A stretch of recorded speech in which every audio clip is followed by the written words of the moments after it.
Hari ditampakkan segala dosa. Hari ditampakkan segala dosa. Ya. Maka pernah ngelihat acara-acara polisi-polisi gitu tuh yang nangkep patroli apa teh? 86 ya. Di situ kan suka gerebek-gerebekin ini kan ya, hotel-hotel gitu ya. Terus ketangkeplah salah satu pasangan yang memang belum menikah. Ya. Akhirnya pengen dipulangin nih si perempuannya. Ditanya, kamu di rumah tinggal sama siapa? Sama ibunya, sama anak saya. Ternyata mohon maaf dia bukan pekerja seperti itu. Emang suka sama suka, udah di situ ya. Terus pengen dilaporin. Yuk, oke, nggak akan dipenjara, nggak akan diapa-apain. Tapi kamu mesti pulang ini dilaporin ke orang tuamu. Si perempuannya yang pengen dilaporin ke ibunya dan ternyata dia janda anak satu. Maka itu nyampe mohon-mohon ke Pak polisinya, kalau bahasa kita nyaman nangis guling-guling. Memohon agar jangan sampai orang yang dia sayangi tahu apa kelakuannya. Ya. Pas ngeliat itu saya mikir, ya Allah, segitu baru satu dosa. Belum dosa yang lain tuh. Dosa kita kan manusia pasti lebih dari satu, ya. Segitu baru satu dosa, dan itu pun hanya baru disampaikan ke dua orang yang dia sayangi, bukan ke seluruh manusia, miliaran orang langsung tahu, enggak. Ya, tapi mohon-mohon nggak pengen ketahuannya segitunya, ya. Saya kebayang nanti yaumut taghabun, hari ditampakkan segala dosa, ditampakkan bahwa nih, misalkan diri ini gitu ya, nih manusia ini nih, yang kalian dulu pernah minta foto, yang kalian dulu diajak ngaji, didengarkan nasihatnya segala macam, nih aslinya pernah berbuat begini-begini, masa lalunya seperti ini belum ditobati, bla bla bla, itu naudzubillah. Gak cuma satu dosa dan gak cuma ditampakkan ke satu orang, seluruh manusia di situ harus menyaksikan ini orang pernah ngelakuin apa aja. Yang dulu ya, termasuk yang menyaksikan adalah yang dulunya segitu cinta matinya sama kita, segitu kagumnya sama kita. Rujit pisan itu teh ya. Tahu rujit? Rusak melejit. Artinya bukan itu sih, tapi terserah saya ya. Ya. Gitu ya. Maka ya Allah, hari tersebut. Terus gimana kok? Ya tobat udah ya. Tapi nanti ampunan ada dua ya. Yang saya tahu terbagi menjadi dua, ada ghafurun, ada afuun. Ada apa tadi? Satu ghafurun, yang kedua apa bedanya? Ghafurun itu ampunan sama, afuun juga ampunan ya. Tapi bedanya yang saya tahu, kata guru-guru kami di Darut Tauhid, ghafurun itu ampunan, iya diampuni, tapi istilahnya catatannya masih ada. Dia pernah tercatat berbuat itu walaupun dia sudah diampuni. Ya. Kalau afuun itu bahkan dianggap oleh Allah seolah-olah tidak pernah melakukan kemaksiatan itu. Itu ibarat sekalian nama arsip-arsipnya dihilangin gitu, track recordnya. Ya. Makanya justru ketika kemarin di menjelang 10 hari terakhir berusaha berburu malam Lailatul Qadar, apa ditanyakan oleh Ibunda Aisyah radhiyallahu anha, kalau misalkan ini adalah waktu yang paling luar biasa Lailatul Qadar, doa apa yang harus kami panjatkan? Apa doanya Nabi? Allahumma innaka afuun tuhibbul afwa fa'fu anni. Kalau sendiri anni, kalau pengen buat banyakan fa'fu anna, ya. Minta afuun. Atau kalau misalkan kita mengambil yang duduk di antara dua ruku gitu ya. Kan ada Rabbik firli warhamni wajburni warfa'ni warzuqni wahdini wa'afini wa'fu anni. Awalnya Rabbik firli, wahai Tuhanku ampuni aku. Rabbi igfirli disambung Rabbik firli, ampuni aku. Ditutup dengan wa'fu anni, itu juga meminta, dan sama afuun, minta afuun, wa'fu anni, dan ampunilah aku. Kalau diartikan secara bahasa sama-sama ampuni, tapi kalau tadi dibedah lebih dalam, artinya beda ternyata. Ya. Tapi bukan berarti kalau misalkan kalau kitanya udah dapat ghafurun, apa masih bakal dihukum juga? Selagi tobatnya sudah Allah terima, tobatnya nasuha, walaupun ada catatannya, ya tetap lolos. Sebagaimana kita sendiri pernah memaafkan orang kan, yang kita tahu, ya Allah saya tahu dulu dia pernah giniin saya, tapi udah kena benar-benar kelihatan kok perubahannya, udah pernah diuji lagi dan dia benar-benar tidak mengkhianati, benar-benar sudah berubah orang ini. Ya. Makanya tahu nggak, di antara ada 8 golongan orang yang dimuliakan, izin koreksi saya ya, seingat saya ada 7 atau 8 golongan orang yang dimuliakan Allah di dalam Al-Quran. Ya, yang 7-nya setahu saya memang orang-orang soleh semua, para nabi, as-siddiqin, orang-orang yang jujur ya, orang-orang yang menuntut ilmu pun dimuliakan oleh Allah dan yang lain-lain. Tapi salah satunya justru adalah orang-orang yang bertobat, mutatahhirin, orang yang tawabin, yang bertobat kepada Allah. Ya, Allahu yuhibbut tawabin, Allah menyukai orang yang bertobat kembali kepada Allah. Wa yuhibbul mutatahhirin, dan orang yang menyucikan diri dari dosanya. Ya, sehingga makanya di Ali Imran ayat 133 kita diperintahkan wasari'u ila magfirah, dan bersegeralah kalian mengejar kepada ampunan Allah. Ya, yang nanti kalau dia bertobat disediakan oleh Allah jannatu tajri min tahtihal anhar arduhas samawati wal ard, surga yang mengalir sungai-sungai di bawahnya dan itu seluas langit dan bumi. Disediakan uiddat lil muttaqin, disediakan bagi orang-orang yang bertakwa. Siapa lagi tuh orang yang seperti itu? Yaitu adalah di ayat selanjutnya. Salah satunya wal kadhimi nal ghail, orang yang menahan amarah, wal afina anin nas, orang yang memberikan maaf kepada orang lain meskipun dia punya hak untuk marah. Dan salah satunya orang yang tadi segera bertobat kepada Allah. Ya, jadi luasnya ampunan Allah, Insya Allah.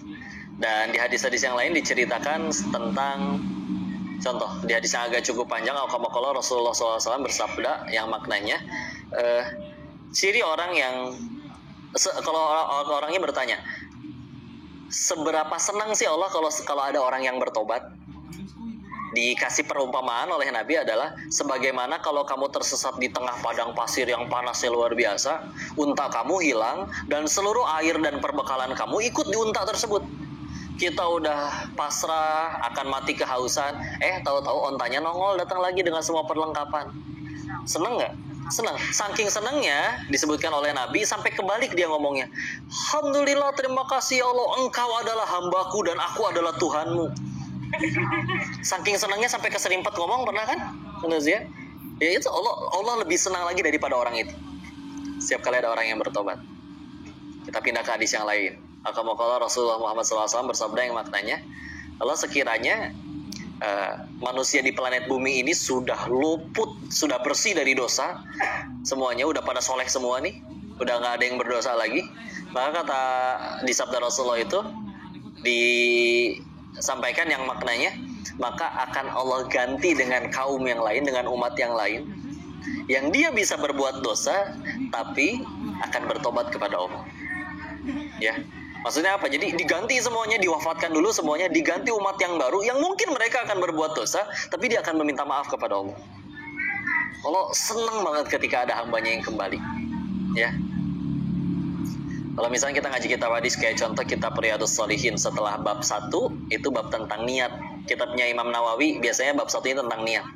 Ya, yang kedua ini bab tentang tobat. Situ banyak tuh bahasannya. Contoh, ada bahasan hadis yang beliau kutipkan, kalau pertanyaan yang sama, aku udah bunuh 100 orang nih, kalau aku bertobat bisa diampuni nggak oleh Tuhan? Apa jawaban orang soleh ini? Sederhana. Memangnya apa yang menghalangi kamu dari tobatmu? Setelah dipikir lagi, dia saya ngebaginya pas baca hadis itu, mikir diri sendiri, iya juga ya, apa yang ngalangin saya dari tobat? Apa selama ini teman-teman maksiat saya dulu misalkan, awas ya Den ya, kalau kamu tobat kami gebugin. Enggak ada. Ya, dijawabnya paling cuma nggak diajak main lagi. Yang padahal nggak diajak main itu ya sekedar Allah sedang jauhkan dari teman-teman yang ngajak kepada dosa, ya, sedang ditolong oleh Allah. Allah tahu kita nggak sanggup langsung ninggalin mereka, Allah tolong dengan cara hati mereka dibulak-balik ngerasa kita nggak asik lagi. Tapi syaitan juga gitu sama. Kalau misalnya kita tobat nih, sadar punya salah, pengen ambil wudhu, nyobain sholat. Apakah di tempat wudhunya digebugin sama setannya? Dijambak, dijenggut, dicuit ginjalnya gitu ya? Nggak ada. Nggak kenapa-napa. Udah nggak bisa apa-apa. Ini kalau biasa di rumah nyetel Al-Quran murotal MP3 suka ada ya yang nyetel kayak gitu. Kan setan nggak betah, tapi dia nggak bisa mencet tombol matiin sendiri. Ya, kalau bisa kan horor ya, mati separuh sorangan ya. Udah gitu ketika akhirnya dia nggak suka, paling ngapain? Dikasih ini was-was, ganti tuh yang baru dangdut, Blackpink kayak naon kayak gitu ya, kan ya. Kalau kita nggak mau nurut gimana? Apa dibanting murotal MP3-nya sama dia? Nggak bisa apa-apa. Makanya sebetulnya inna kaida syaitona kana dha'ifa. Surat An-Nisa ayat 76. Sesungguhnya tipu daya syaitan ya lemah, gitu-gitu nggak bisa ngapa-ngapain. Ya. Baru jadi berat kalau kita turutin. Contoh ya. Biasa pemuda laki-laki ya, sendirian di kamar, udah balik, sudah punya syahwat, ada akses internet. Nah, tuh ya. Udah gitu kalau dia langsung tutup handphonenya, pergi keluar kayak main bola, motong rumput kayak atau ngapain, pulang-pulang capek, mandi udah maghrib, ke bawah sholat, capek, tidur, selesai urusan tuh hari itu. Ya. Tapi kalau diikutin, buka Google dulu aja, foto doang mah nggak apa-apa meren. Ya. Dimulai dari foto, nyambung ada link videonya, aduh intip lah 2 menit pertama. Kalau udah kayak gitu rusak, berat ya. Sama ketika misalkan lagi kayak gitu, ada teman sekelasnya perempuan yang sedang dia taksir, ngajak ketemu, rusak tambah urusan. Ya. Jadi baru berat kalau diladenin, nggak diladenin mah nggak, lupa udah. Ya. Makanya salah satu nasihat dari guru-guru kami ketika kita sedang futur, sebaiknya jangan sendirian. Ya. Ketemu sama orang, ya. Kayak misalkan lagi kayak gini nih, kita lagi pada ngaji nih. Padahal dari awal kita lagi pengen namatin drakor atau pengen namatin main game misalkan, ya. Tapi sekeliling lagi pada baca Quran semua, masa saya main game sendiri? Tengsin, ya. Tahu tengsin? Ya malu, ya. Makanya kan malu juga sebagian dari iman, ya. Kan ya nggak apa-apa. Makanya kayak misalkan ada orang yang sebetulnya dia pengen main game, tapi karena sekelilingnya lagi pada ngapalin Quran, nggak berani dia main game sendiri, malu, ya udah, ya pertolongan itu ya, pertolongan. Itu dia salah satu hadisnya. Lalu ceritanya orang yang tadi akhirnya bertobat di jalan Allah karena disampaikan seperti tadi, emang apa yang ngalangin kamu dari tobat kamu? Nggak ada yang ngalangin. Ya udah, diberi petunjuk. Kalau kamu ingin benar-benar bertobat, pergilah ke sana. Kamu bisa belajar, ketemu guru-guru, ya. Maka ya udah berjalan, meninggalkan tempat dia pernah melakukan dosa-dosanya, lalu di tengah perjalanan menuju tempat tobatnya wafat, ya. Pas wafat apa yang terjadi? Datang 2 malaikat, satu ingin menghukum, satu ingin menyelamatkan. Rebutan di situ kan. Saya pengen hukum dia nih, kenapa? Kan maksiat, belum sempat tobat. Begitu dijawab lagi, loh dia kan udah OTW tobat, kan masih OTW, ya belum sempat tobat. Lalu iya dikirim salah satu malaikat lain oleh Allah untuk menengahi. Lalu akhirnya diukurlah jaraknya, lebih dekat mana titik si orang ini wafat sampai ke tempat dia tobat atau tempat dulu dia maksiat. Ternyata jaraknya hanya, yang seingat saya ya, 1 jengkal dari tempat dia tobat. Lebih dekat cuman 1 jengkal saja. Kata Allah, ampuni dia, ya. Seluas itu ampunan Allah mah, ya. Dan ayat yang kemarin dibahas juga, ini ayat andalan saya, Quran surat 35, surat Fatir, ayat 45-nya, yang tentang walau yu'akhidhullahun nas bima kasabu ma taraka ala dhuhriha min dabbah walakin yu'akhiruhum ila ajalim musamma. Yang artinya, kalau sekiranya manusia bikin dosa kontan balasannya detik itu juga, apa kata Allah? Tidak akan tersisa satu makhluk bergerak yang bernyawa di muka bumi. Berarti apa maksudnya kok? Setiap orang tidak ada yang luput dari kesalahan. Yang kedua maksudnya, kesalahan sekecil apapun sebetulnya layak membuat Allah mematikan kita.